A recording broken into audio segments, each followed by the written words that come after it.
ezimbili ezinyaweni, imizimba yezingelosi ezisikhombisa amabiko ayisithupha inyanga kaUziya ukwehla kwenkosi u-Abibi.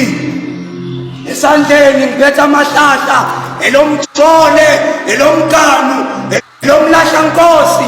Imina lona ngiphezu kwentaba ngithunyiwe ukuyolanda isimilo sabantwanyana, ukulanda imiphefumulo eyaphelela emaceleni nasezidlangaleni.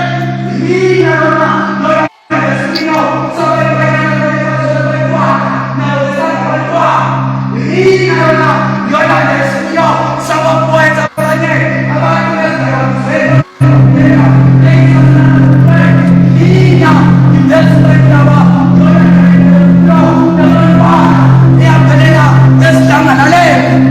mina animazi umuntu, ngoba ube menimazi umuntu engizobona ukuthi nayo umuntu.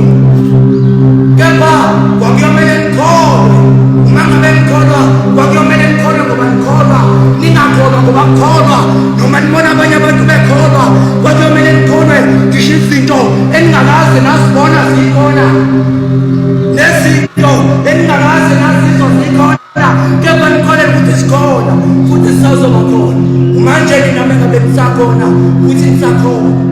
Mina animazi umuntu, ngoba ube benimazi umuntu ngangeke ngimuke yandoda ihlelonke hlane ikhalibalisa ihlupheka ifinya ngolimi njenganenkomo. Kepha ingalo yenu ibingakunyeziwe ukuthi ngiresive. Lokhu ingamfuna emadlelweni ahlaza ifaka emgodlagodleni wayo, ingambuna emadlelweni ahlaza ifaka emgodlagodleni wayo. Ubheka kwesakhe angabe sabheka usikamakhelwane kaziphothwelile ngeziko okanye intuthu igcina ishunqile. Ngoba labantwana abasakhomba abakhoma ngabakhomi bakhoma nje sebekhomile, bakhoma nje sebekhomile, ukhoma sebethole ngekoma, baqula ngabona ukoma umntwana ngasemkhomile.